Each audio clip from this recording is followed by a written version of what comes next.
2026 সালে বাংলাদেশে জনপ্রতি সর্বনিম্ন ও সর্বোচ্চ ফিতরা কত টাকা? পরিবারের ছোট শিশু ও নবজাতকের জন্য কি ফিতরা দিতে হবে কিনা?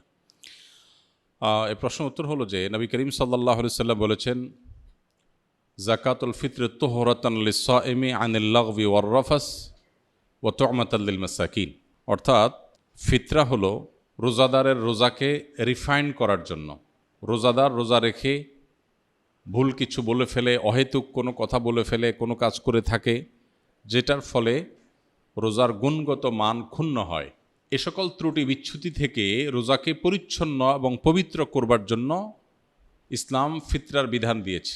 এজন্য রমজান মাসের শেষে আমরা যে ফিতরা দিয়ে থাকি, সদকায়ে ফিতর দিয়ে থাকি, এটা মূলত আমাদের পুরো মাসের রোজাটাকে পরিচ্ছন্ন করার জন্য, এটাকে অন্য সব ভুল ত্রুটি থেকে পবিত্র করে আল্লাহর কাছে গ্রহণযোগ্যতার উপযুক্ত করা, এটাই হলো এই ফিতরার অন্যতম উদ্দেশ্য।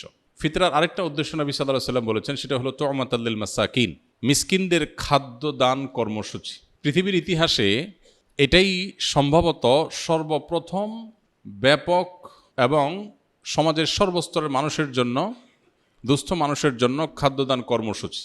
আজকের পৃথিবীতে বহু খাদ্যদান কর্মসূচি, কর্মবিনিময় খাদ্য, নানান প্রজেক্টের কথা আমরা জানি, কিন্তু ১৫০০ বছর আগে আল্লাহ নির্দেশে নবী করিম সাল্লাল্লাহু আলাইহি সাল্লাম রমজানের শেষে সকল রোজাদারদেরকে, সচ্ছল রোজাদারদেরকে যে ফিতরা দেওয়ার নির্দেশ করেছেন, এটার উদ্দেশ্যই হলো যে ঈদের একটি দিন অন্তত সকল অসহায়, দুস্থ, গরিব, অভাবী মানুষের বাসায় খাবারের ব্যবস্থা যেন থাকে। আজও পর্যন্ত পৃথিবীতে যত খাদ্যদান কর্মসূচি আছে, এর কোনোটিকে আল্লাহর দেওয়া ইসলামের এই ফিতরা ব্যবস্থাপনার সাথে কোনোভাবে তুলনা আপনি করতে পারবেন না। একযোগে গোটা বিশ্বের এত অভাবী মানুষের খাবার অন্য কোনো ইস্যুকে কেন্দ্র করে পৃথিবীর কেউ আজও পর্যন্ত দিতে পারেনি, যেটা রমজানকে ঘিরে ফিতরা কেন্দ্রিক খাদ্যদান কর্মসূচি মুসলমানরা গোটা বিশ্বব্যাপী করে থাকে। তো এই ফিতরা সম্পর্কে আমাদের অনেকেরই জানার থাকে, এবছর ফিতরা কত, এটার মূল কনসেপ্টটা আমাদের একটু জানা দরকার। ফিতরা কি প্রতি বছর চেঞ্জ হওয়ার জিনিস কিনা? আমরা প্রতি বছর তো ফিতরার দাম, মূল্য নির্ধারণ হয়ে থাকে। তো এটার উত্তর হলো যে ফিতরা যেহেতু খাদ্যদান কর্মসূচি, খাদ্যের পরিমাণ, পরিমাপ এটা শরিয়া ঠিক করে দিয়েছে। খাদ্যের মূল্য দিয়ে যদি ফিতরা আদায় করা হয়, তাহলে সেক্ষেত্রে খাদ্যের মূল্য তো উঠানামা করে, সেই হিসেবে ফিতরা কত হয় এক এক বছর এক একটা হতে পারে। নবী করিম সাল্লাল্লাহু আলাইহি সাল্লামের হাদিসে গম, আটা, যব, খেজুর, কিশমিশ এই সমস্ত খাবার দিয়ে মূলত ফিতরা দেওয়ার নির্দেশনা নবী সাল্লাল্লাহু আলাইহি সাল্লাম দিয়েছেন। এখন এই খাবার কি পরিমাণ দিতে হবে, এখানে আগের যুগে যে খাবার মাপার যে বিভিন্ন পাত্র ছিল, ধামা জাতীয় বিভিন্ন সাইজের, সেই পাত্রের পরিমাপের মধ্যেও একই পাত্র এক এক এলাকায় এক এক রকম ছিল। এরপর ভিত্তি করে সামান্য এদিক সেদিক একটু কম বেশি এর পরিমাপ এর ব্যাপারে ওলামাদের মত পার্থক্য আছে। তো আমরা যেহেতু ইস্যুতে সাধারণত যেটা সবাই করি, সতর্কতামূলকভাবে একটু বাড়িয়ে আমরা দিয়ে দিই। তো এই হলো ফিতরা ব্যবস্থাপনার মূল চিত্র। পরে এক সময় ফোকাহে কেরাম অনেকে গবেষণা করলেন যে নবী করিম সাল্লাল্লাহু আলাইহি সাল্লামের সময়কার পৃথিবীতে সাধারণত পণ্যের বিনিময়ে পণ্যের কেনাবেচা হতো, মুদ্রার বিনিময়ে পণ্যের কেনাবেচা খুবই কম হতো। এখন যেমন পণ্যের বিনিময়ে পণ্য, মানে কেউ চাল দিল, চাল দিয়ে সবজি নিল, এটা যেরকম খুব রেয়ার কেস, সে যুগে মুদ্রা দিয়ে কেনাবেচাটা খুব কম হতো। বিশেষ করে স্থানীয় বাজারগুলোতে মানুষ মুদ্রা দিয়ে পণ্য কেনাবেচা যেমন করত, আবার পণ্য দিয়ে পণ্য কেনাবেচা হতো। অর্থাৎ মুদ্রার ইম্পর্টেন্সি বা এটার ব্যবহার এখন যেরকম গোটা পৃথিবীতে ব্যাপকভাবে এটার উপরে গোটা পৃথিবী দাঁড়িয়ে আছে অনেকটা, তখন সেটা এভাবে ছিল না। এখন গরিবের জন্য খাদ্য দেওয়ার চাইতে নগদ টাকা দিলে তার সুবিধা অনুযায়ী খাদ্য কিনে নেবে, সেটা অধিকতর উত্তম কিনা, এটা হলো প্রশ্নের ব্যাপার। অনেক ওলামাদের মতে এটা যেহেতু গরিবের জন্য বেশি উপযোগী, তার সুবিধা মতো কিনতে পারে, এই জন্য ফিতরা মূলত খাদ্যদান ব্যবস্থাপনাই। তো টাকা দিয়ে দিলে তার মতো সুবিধা করে সে কিনতে পারল, এ হলো মূল বিষয়। এখানে একটা বিষয় বলে রাখি, আমাদের মতো দেশে হয় অবশ্য বহু মানুষ আছে অভাবী, যাদেরকে ফিতরা দেয়া যেতে পারে, এরকম অভাবী গরিব মানুষ আছে, কিন্তু পৃথিবীতে অনেক দেশ আছে যেখানে আসলে এরকম সারা দেশের মানুষের খাদ্য দেওয়ার মতো ওরকম উপযুক্ত মানুষও খুঁজে পাওয়া যায় না খুব বেশি। যেমন সৌদি আরবে আমি দেখেছি গরিব মানুষরা ফিতরার চাউল তারা খাবার দিয়েই দেন, সৌদি আরব ওলামা একরাম টাকা দিয়ে দেওয়া, এর প্রবক্তা নন, তারা খাদ্য দিয়েই দেন, সাধারণত চাল দিয়ে দেন। তো এখন একজনের পক্ষ থেকে তারা 2 কেজি 2.5 কেজি চাল দিয়ে দেন। ফ্যামিলি কয়েকজন হলে ওইভাবে তারা বস্তা করে বিক্রি করেন। দোকানগুলোতে সব রমজান উপলক্ষে ফিতরার চাল বিক্রি হয় বিভিন্ন প্যাকেজে, 5 কেজি 10 কেজির বস্তা।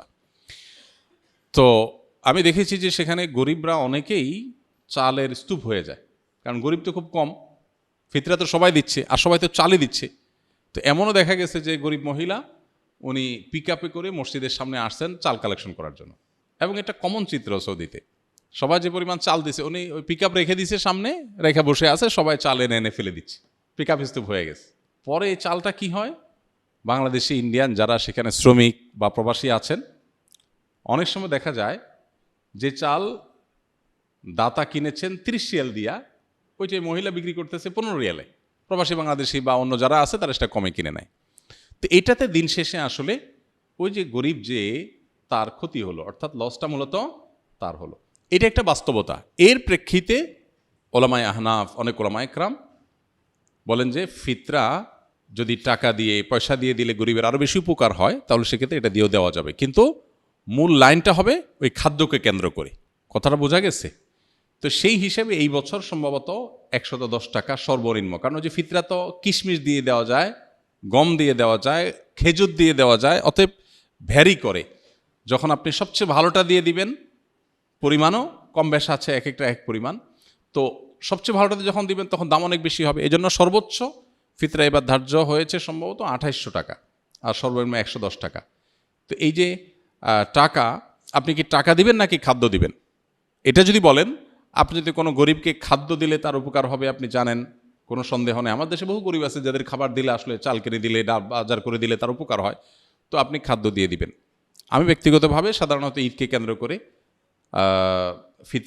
ফিতরার জন্য গরিব কোনো পরিবারকে সবার পক্ষ থেকে আমি চাল কিনে দিই, আর এক্সট্রা হিসেবে নিজে থেকে ঈদ উপলক্ষে আরও কিছু খাবার মুড়ি টুড়ি কিনে যাতে করে সুন্দর করে তারা খেতে পারে, এটা করি। এর শরীয়ত আমাকে শরীয়ত নির্দেশ দিয়েছে শুধুমাত্র আমাকে মৌলিক খাদ্য যে রেস্টটা দিতে, তার পাশাপাশি অন্য কিছু নফল হিসাবে আমি দেই, এটা আমার নিজস্ব চর্চা। বাট এটা নিয়ে যে পরিমাণ আমাদের মধ্যে আপনার বিতর্ক, বর্ষা এবং অনেক বেশি এটা নিয়ে আমাদের দেখা যায় পাল্টাপাল্টি বক্তব্য, এটা অনভিপ্রেত। ওলামাদের এই সমস্ত ইজতিহাদি বিষয়গুলোতে, গবেষণাগত বিষয়গুলোতে একেবারে আপনার জাবর কেটে কোনোটাকে সঠিক কোনোটাকে রং বলে আমরা সাধারণ মানুষ অন্তত সোশ্যাল মিডিয়াতে এটা নিয়ে পাল্টাপাল্টি করা কোনো অবস্থাতে উচিত না বা গ্রহণযোগ্য না। আর ফিতরা দেওয়ার ক্ষেত্রে বাচ্চাদের পক্ষ থেকে ফিতরা দিতে হয়। ফিতরা পরিবারের কর্তা যিনি, তার পরিবারের সকল সদস্য যারা তার অধীনস্থ আছেন সবার তরফ থেকে তিনি ফিতরা দিবেন। এমনকি যে বাচ্চা ঈদের আগের দিন জন্মগ্রহণ করেছে, আর যদি তারপরে জন্ম হয় তাহলে তার জন্য ফিতরা নেই। মোদ্দা কথা, সকল পরিবারের সকল সদস্যদের তরফ থেকে ফিতরা হবে, তবে কেউ যদি মারা গিয়ে থাকে তাহলে তার তরফ থেকে ফিতরা প্রযোজ্য হবে না। আস-সুন্নাহ ফাউন্ডেশন, উম্মার স্বার্থে সুন্নাহর সাথে।